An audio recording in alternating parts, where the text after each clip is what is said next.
You want your money to work for you, but in a reset, you want your money to stay with you. The first step is to recognize that any asset held within the digital banking system is at risk. You must reduce your exposure to the traditional financial grid as much as possible. This means keeping a portion of your wealth in physical forms that do not require a computer to verify. Physical gold and silver have been the ultimate true deposits for 5,000 years. They are the only assets that are not someone else's liability or a digital promise. In 1929, gold was the only thing that kept its value while everything else turned to zero.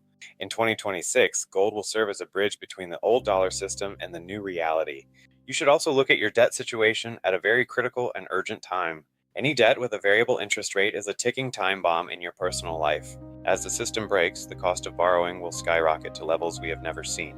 You must prioritize paying off high-interest debt before the liquidity traps snap shut. Having a paid-off home or a small piece of land is the best fortress you could build. Real wealth in 2028 will be measured by your ability to produce what you need to survive. This means investing in tools and skills and local resources rather than just paper stocks. You should also consider diversifying your geographic risk by holding assets in different places. If all your wealth is in one country, you are at the mercy of that one government. The 2026 collapse will affect the whole world, but some regions will recover much faster.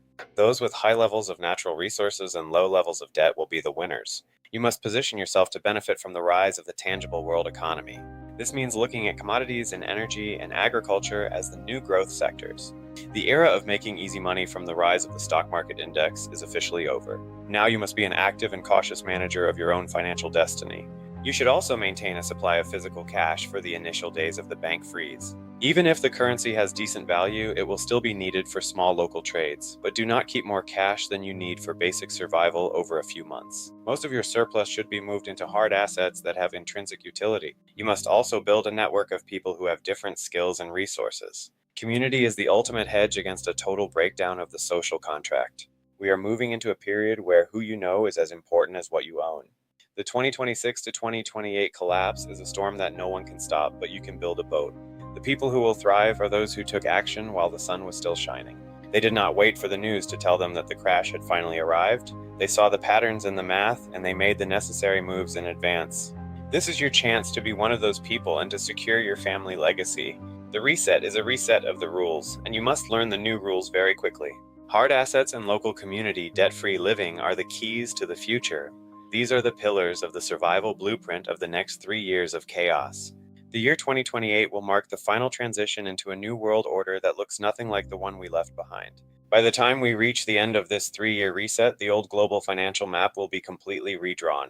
The era of the single dominant reserve currency is officially over, replaced by a multipolar system. We are moving into a world where trade is settled in a basket of local currencies and gold-backed assets. This means that no single nation can use its currency as a weapon against others without crippling itself. The 2026 crash was the necessary fire that burned away the deadwood of the debt-based empire. What is rising from the ashes is a system built on tangible assets and real-world production. The nations that survived the 2026 collapse are seeing a new focus on local manufacturing and regional trade blocs that do not rely on long supply chains. This shift has created a more stable, but much more fragmented global economy for everyone.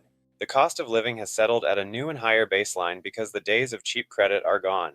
But this higher cost comes with a new level of financial honesty and systemic transparency. You can no longer hide behind complex digital derivatives or unbacked paper promises. The New World Order of 2028 is defined by the return to sound money and personal sovereignty. People have learned that true wealth is not a number in a bank, but the assets they control. We are seeing a mass revival of small-scale agriculture and local energy production. The giant corporations that once ruled the world have been broken into smaller and more agile pieces.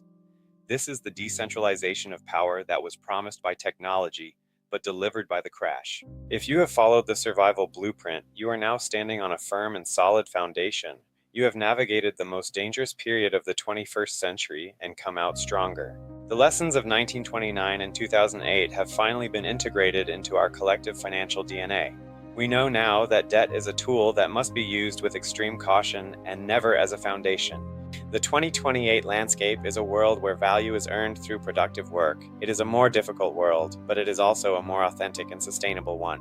The transition is painful, but the result is a system that can actually last for generations. You are part of the first generation to live in a post-dollar and post-debt era. This is the ultimate conclusion of the 2026 to 2028 systemic reset and the New World Order. You must continue to stay vigilant and keep your wealth in things that have real-world utility.